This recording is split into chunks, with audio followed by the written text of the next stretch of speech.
Hello guys, welcome back to another episode of I Mean Sit Down Movie Reviews. Now this past weekend, me and my girlfriend, we got to go into Redbox, and I wasn't really sure what movie I wanted to see. They had a Lego movie, they had all these nice titles. But one that really caught my eye is Moonlight. Moonlight stuck out to me. I was like, wow, I really ought to go ahead and see this film. So I went ahead and picked it, and I was really treated to a heck of a film. I liked this film. All the hype was well deserved. The awards it was nominated was well deserved, and I really fell in love with this movie. So the beginning of the film is wonderful. You know, you have Juan played by, and I apologize now, Mahershala Ali.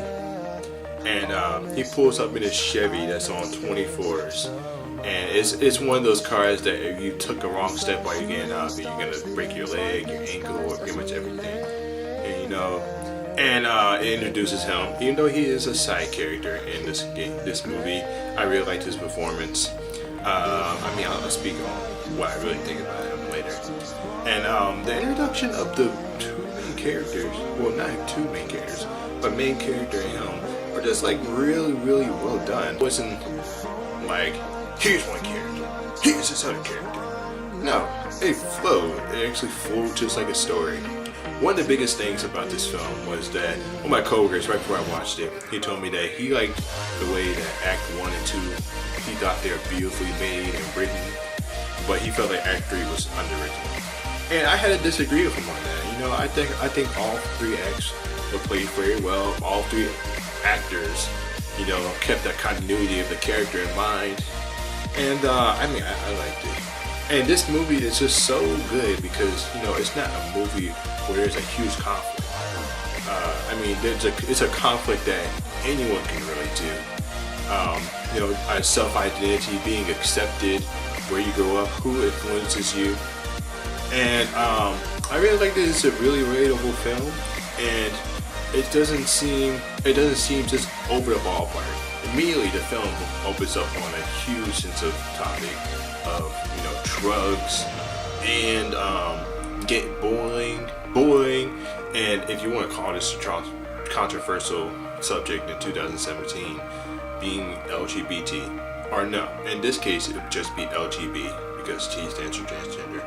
But and this sensitive content, it shows it in a way that not a lot of films would present it. It shows it. One film that I really thought of when I watched this film was Paria, and it was definitely different with Paria. First off, it showed not only just that he's coming into his own and he's being more comfortable with being gay and dealing with the consequences of it, but he's being shaped by the forces around him. And I just love that part of the movie. This film takes a knife to the cake that is black masculinity. It shatters all your perceptions of it. It attempts to shatter it. It presents one portrait of black masculinity, and then it presents the other. And then it makes you kind of question, which one are they really that much so different that they're worth fighting over, they're worth putting someone down over? Though I would say that issue is way more addressed in Act 1 and 2. Act 3 really doesn't put the whole identity of black masculinity as it does just throw a shroud over it. And what I mean by a shroud is it represents the other side, which I thought was really cool. Juan, I can't pronounce his name again, I'm sorry, but I loved his character. This is how you write a side character, a supporting character who is effective in the story. You make him a good guy, but you also make him have a reason to hate him. And that makes a good character anyway. But the way they wrote Juan into the story and the effect he has on Chiron's life, which is the main character, it's amazing. It plays out throughout the whole film. It totally follows the whole rule of Chekhov's gun. If you show a gun in the first act, you got to shoot in the second. And many movie technicalities would definitely agree with that.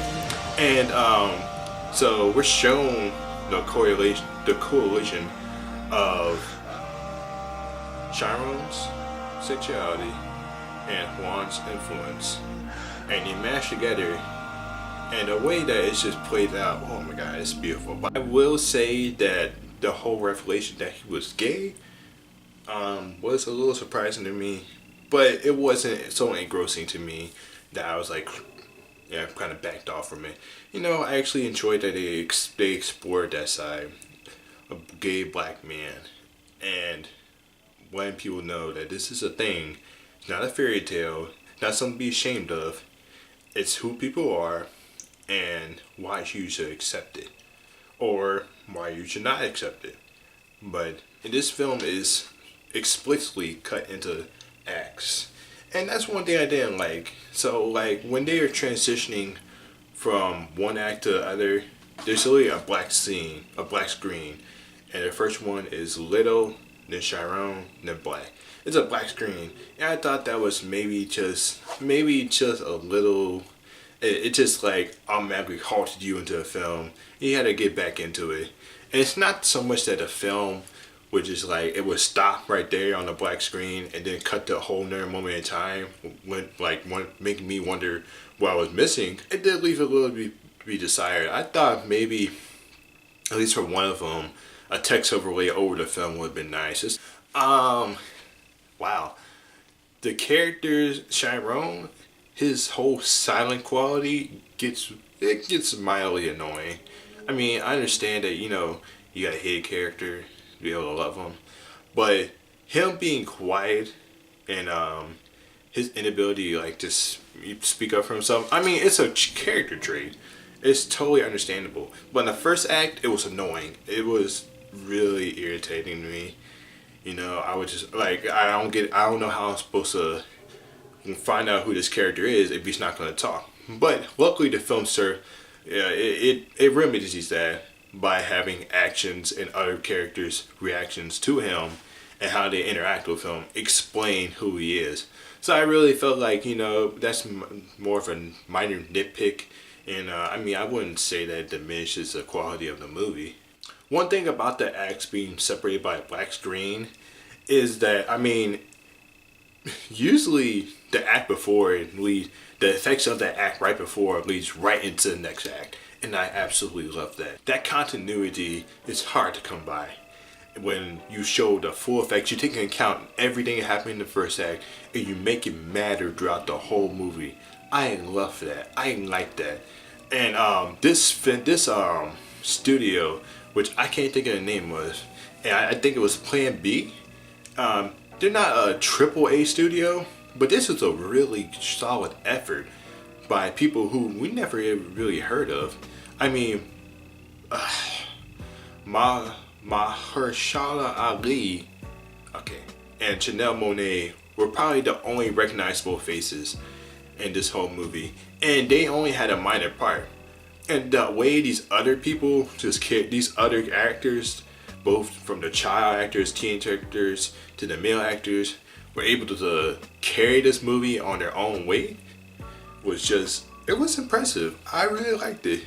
And I'm really excited for the black talent pool that's, you know, it's been seeming to come out more with Get Out, this movie, even John Boyega, and I mean, and many, many more. And I'm really excited. I was like, wow, these guys really have a bright future ahead of them. Not the whole movie isn't all gloom and doom. There's some parts that really made me laugh. And one of my favorite was when in Act 1 where he's dancing in the mirror. I thought that was actually hilarious, because if you ever see kids dance in front of a mirror, they were spot on with that whole portrayal.